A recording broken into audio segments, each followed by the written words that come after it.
Voilà, c'est parfait. We are back!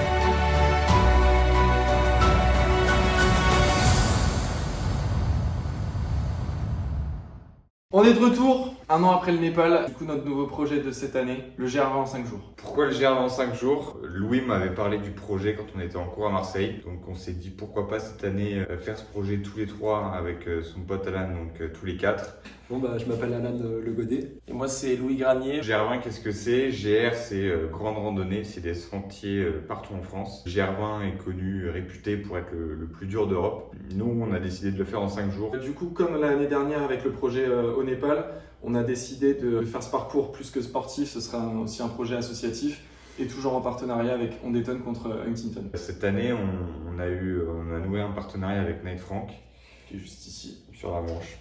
Night Frank nous a aidé justement pour l'achat de matériel et a aussi versé une belle somme à On Détonne contre Huntington. Donc encore une fois, merci à eux pour l'accompagnement. Vous allez voir le visionnage, 5 jours de trek, 180 km à peu près, même si c'est un peu plus normalement, 13 000 mètres de dénivelé, des cailloux, du vent. Bon visionnage. Et des cailloux.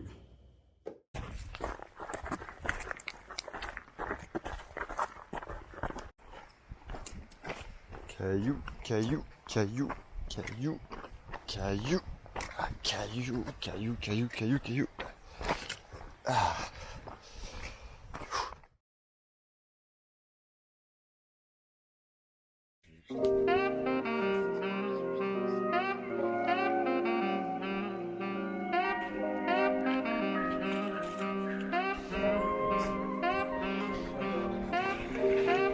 C'est parti. Jour 1, 5h20. Ouais, pareil.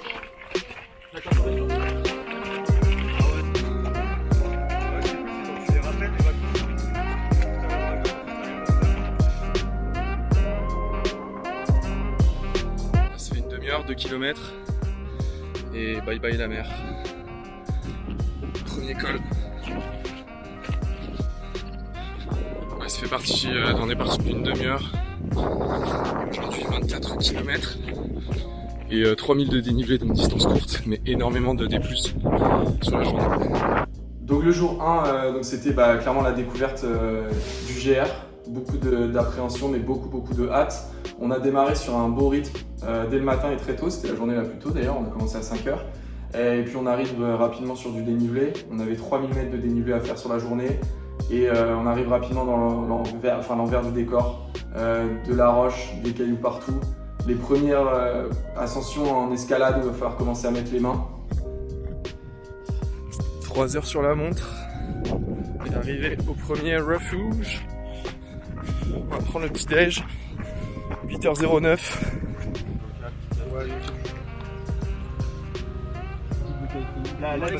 Premier coca. C'est parti. C'est quoi le nom du prochain gîte? Caruzzo. Caruzzo. 6 km et 700 et quelques de D+. Donc là, c'est la partie un peu costaud. Pas d'orage. On va frôler l'orage.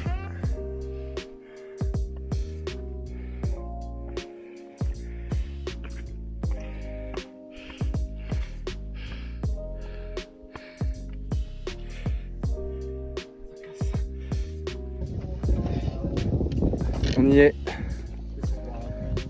Waouh. Petite neige au sommet. Comment était le nord? Le nord en vrai c'était magnifique, très technique, beaucoup de cailloux. En vrai on se le répétait tous les jours, salade de cailloux. Je pense que la technicité moi qui ressort direct quand je pense au nord, ça a été c'est compliqué quand même. Ouais, mais pour moi le nord c'était la meilleure partie en vrai. Niveau décor, niveau refuge, même c'était les débuts, on était frais on va dire. Et on est passé c'est vrai que c'était très joli, c'était incroyable. Mais après très cassant aussi.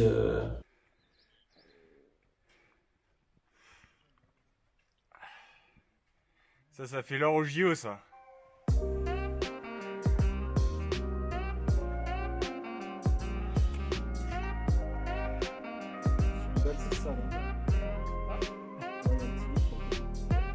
On va regarder à droite, à gauche. À droite. Ça là, tu vas chercher 18 au bac là. Deuxième refuge, donc là on va bouffer ce midi, mais la descente bien cassante. On s'est tapé je pense 600 mètres de dénivelé négatif, un peu plus, bien costaud. Waouh!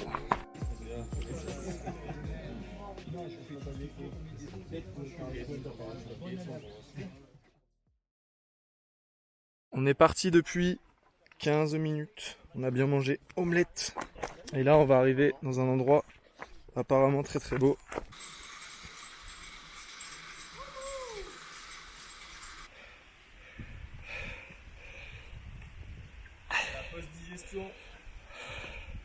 Comment elle était l'omelette?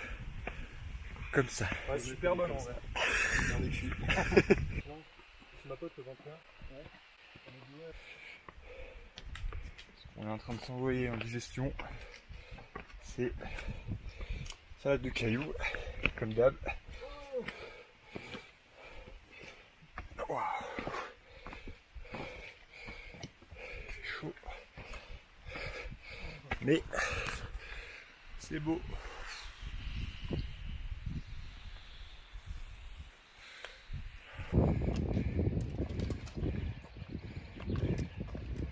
On monte depuis 1 heure.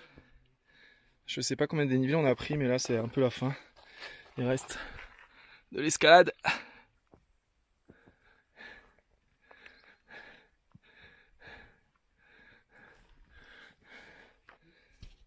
On y est. On y est. Normalement. Ah, yes.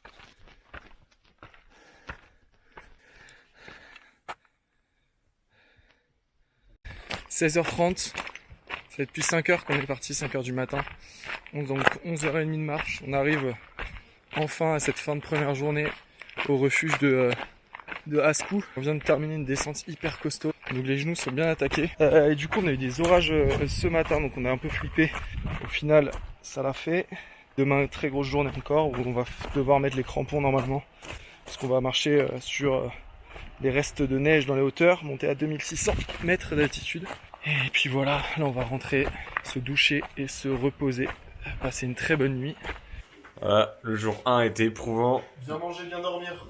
Il est 19h30. Métro, Boulot, dodo. Pas des métiers faciles. À demain! C'est ciao.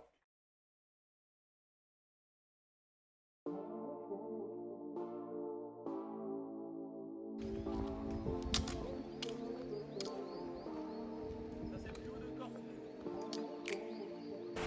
6h du mat, escalade. Nickel.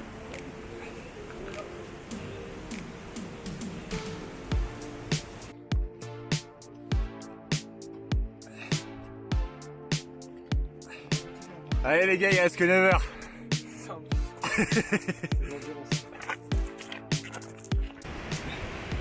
En fait, je sais pas si Alex l'a dit, mais ce matin, le menu c'est 8 bornes, 1200 de D+, et 1000 de D-. Et donc c'est à peu près pareil que 1 km vertical tout simplement, en guise de petit déj, à 6h du mat, ça fait plaisir. Jour 2, c'était la plus redoutée pour pas mal d'entre nous parce qu'il y avait une partie enneigée. Donc on est parti tôt une fois de plus, 5 heures. On a commencé par cette longue ascension qui est la pointe des éboulis. Et donc on arrive en haut et en effet il y avait encore pas mal de neige. Et donc on a chaussé les crampons pour arriver en haut, pas loin du point le plus culminant de la Corse qui est le Monte Cinto. Atelier, crampons. Je pense que la meilleure partie du Nord, Allez Louis, t'es ça en reste aisance là. l'ascension à la pointe des éboulis, vraiment mythique. On s'est régalé, on s'est mangé un bon bloc d'escalade dès 6h du mat. On a mis les crampons.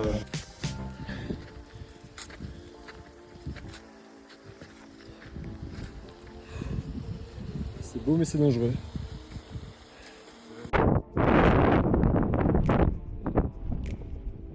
On vient de tout là-bas. 2600 mètres.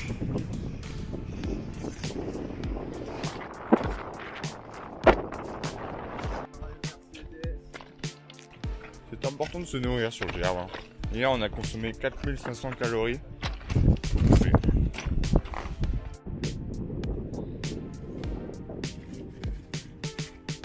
Pour les gens qui se demandent si le GR20 c'est roulant, vous avez la réponse sous vos yeux là. On n'a pas mis le pied à plat depuis, allez, je pense 1 heure, 1 heure et demie. Je peux pas où faut aller. Hop. Ah, enfin du sentier. Un peu de plat, yes. Étape 1 de la deuxième journée. La photo. On l'a fait, ouais. Ah putain. C'était bien costaud. Hein. Petit refuge avec une belle vue. On est parti du premier refuge il y a une demi-heure et là on est sur une portion hyper roulante. Donc c'est plutôt agréable. On va prendre une grosse montée avant de manger. Mais ça fait du bien et puis le paysage est très joli, ça change un peu de ce qu'on a vu depuis le début. Ça souffle. C'est abusé.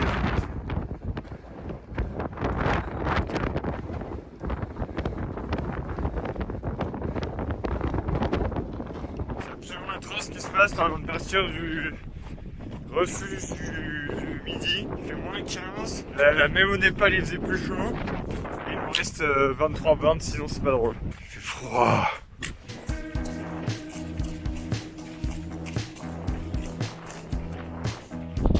On a gagné 15 degrés en 500 mètres de descente. Et là ça fait plaisir, c'est roulant. On se régale.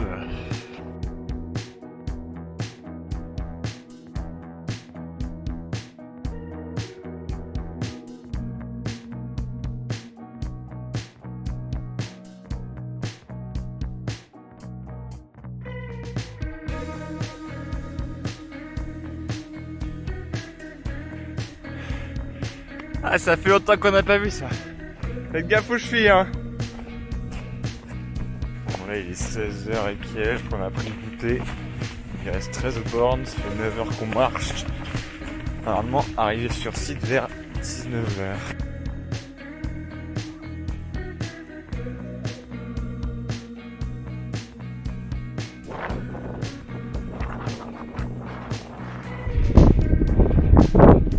Donnant 1000, je suis mort. Mort.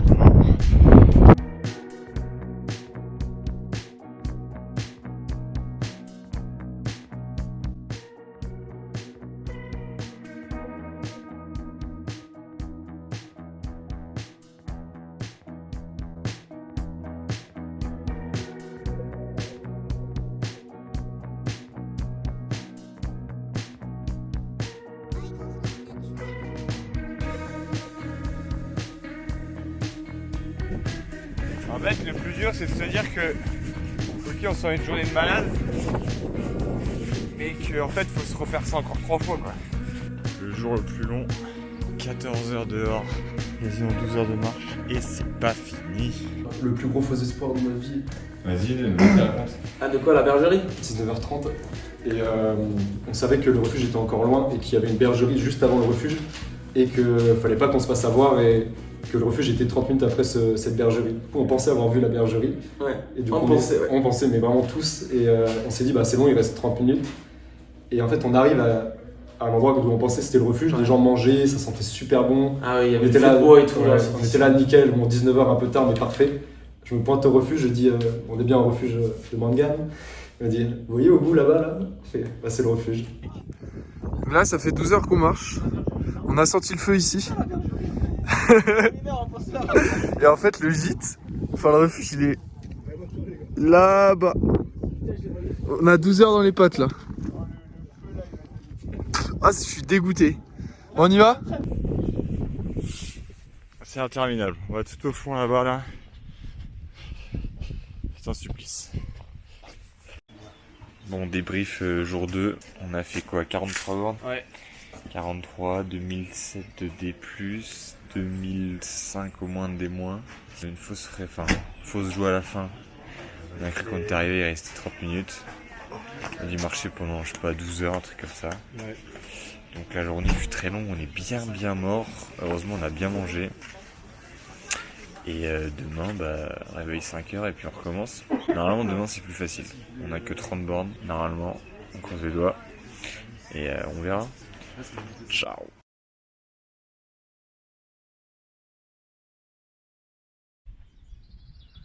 faire la vie. Comme chaque matin, on joue au jeu, où est-ce qu'on va? Bon alors, story time sur la nuit qu'on vient de passer. Et là c'était un dortoir commun. On s'est tapé un opéra national corse de ronflement. Donc c'était horrible. Petit réveil difficile ce matin. Le jour 3, donc pour se rendre à Witzhaven et finir le GR Nord, commencer la journée sur du très technique. Pour moi, c'était la partie la plus difficile de ce GR, je pense. Où il y avait il y avait quelques traversées dans la neige, beaucoup d'escalade, de descente en rappel aussi. Et pour moi, c'était vraiment la partie la plus difficile. Encore une partie super roulante sur ce GR20. C'est rando.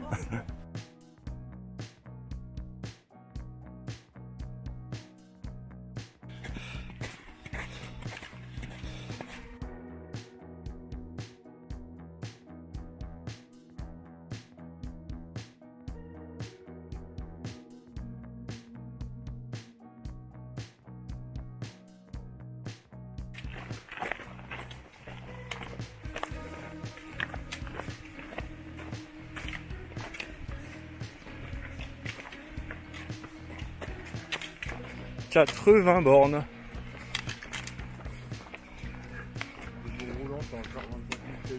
Pas malheureux. Dans la petite omelette. Bon, il nous reste 10 km. On a 1000 mètres de dénivelé, 1000 de descente. C'est parti.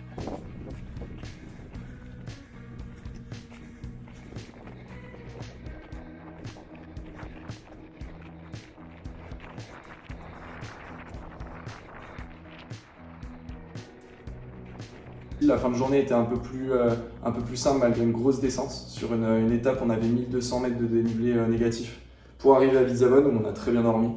En fait, ce qui est épuisant dans les descentes, enfin les gens qui courent, entre guillemets, qui font du trail savent à quel point c'est fatigant, ça use les quadris, ça tape fort. Et là, ici, en fait, il n'y a pas de plat. Enfin, tu peux jamais poser ton pied à plat. Donc, on est tout le temps à chercher où est-ce qu'on pose les pieds sur des cailloux. Les cailloux, ils bougent tout le temps. C'est usant physiquement et mentalement surtout. Voilà, c'est ici que s'achève le Nord. Votre moment préféré du Nord? Quand on a terminé le Nord.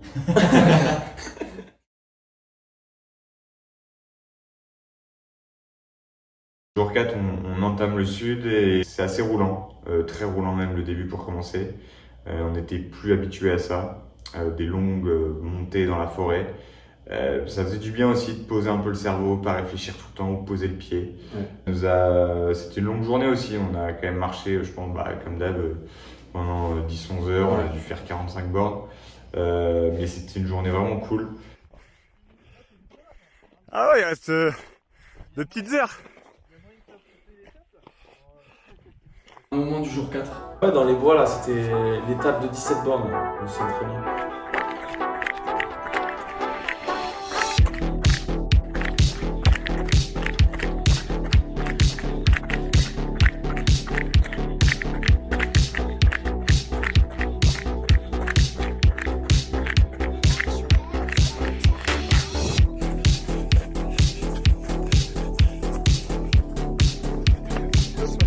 Je capte rien à comment cadrer avec cette merde.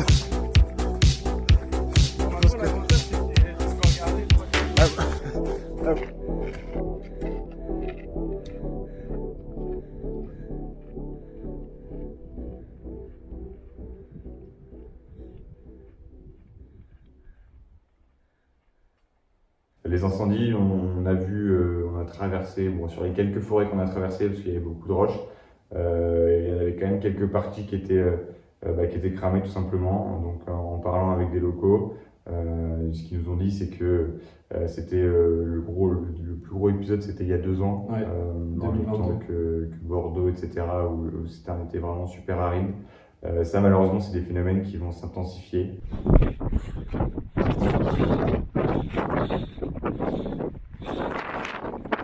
Kilomètre 33, c'est encore fait avoir par le dénivelé. Bientôt à manger. C'est bien un mur, pas mal. Je pense qu'on est dans moins de 15 minutes, il faut arrêter de faire des prédictions.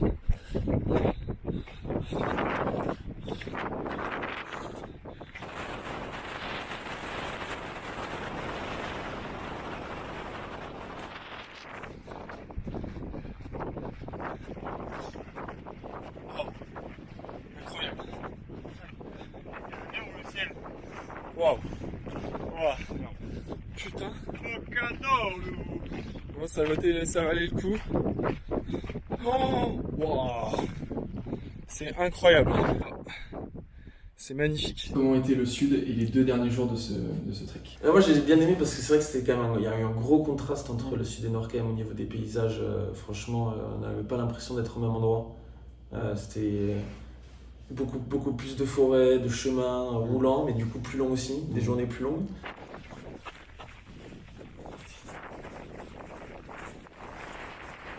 Il est 18h, après 10h30 de marche, nous voici au gîte, au refuge de Stiuliu, quelque chose comme ça.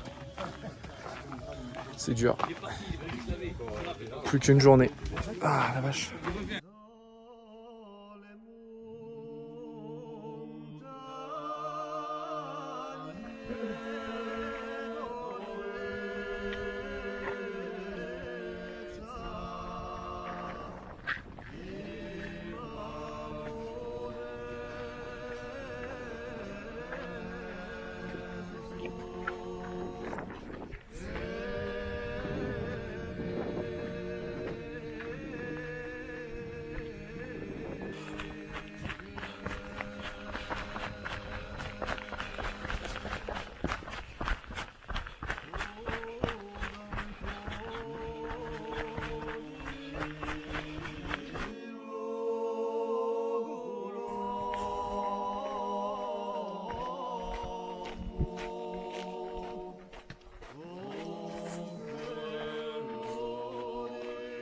Quatre bornes devant.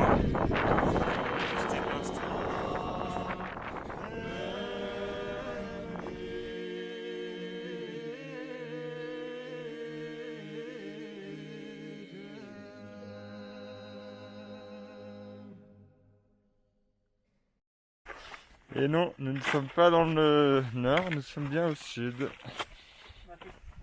On filme plus souvent en montée qu'en descente parce qu'on a souvent besoin dès demain. Préva la pluie.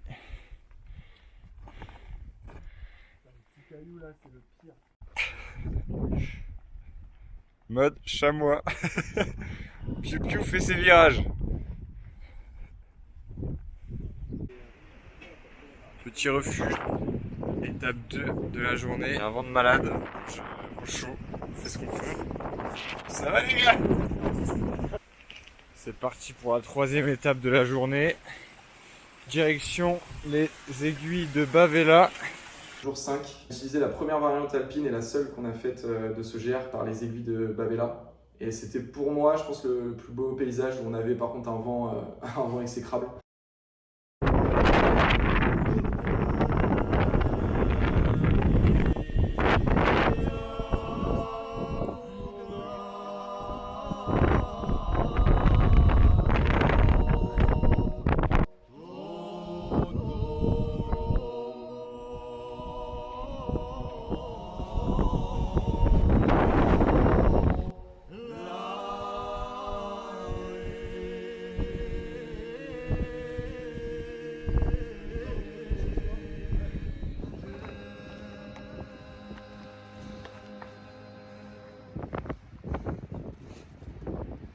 Kilomètre 162.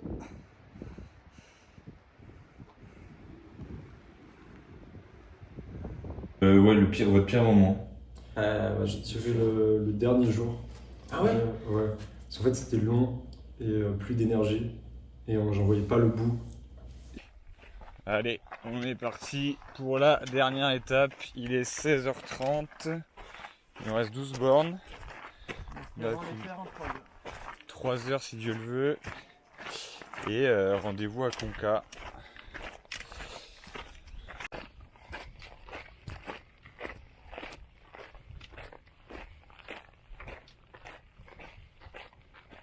La dernière petite ascension du GR.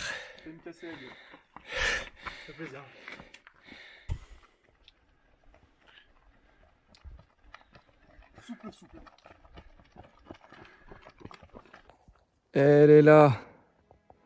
Hihi. Allez, bientôt la fin, 1 km et c'est fini. Incroyable. C'est ça l'arche.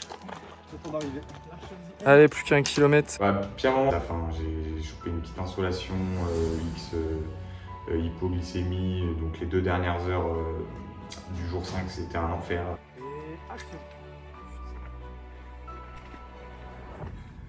Hop. Après 12 heures. Journée la plus longue. Hihi. Waouh. 12 heures. Oh. Là, je me pote.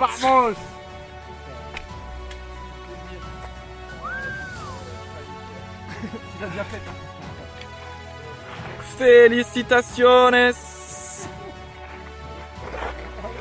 Je bro. On avait à peu près, c'était tous quand même bien préparé, être bien informé pour pas être surpris. Au final, tout s'est bien passé, donc 5 jours de pur bonheur heureux. C'est le mot le mot du jardin, heureux.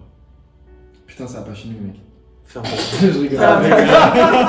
Mec, je voyais tout le truc à refaire. Super les gars. Merci à vous les gars.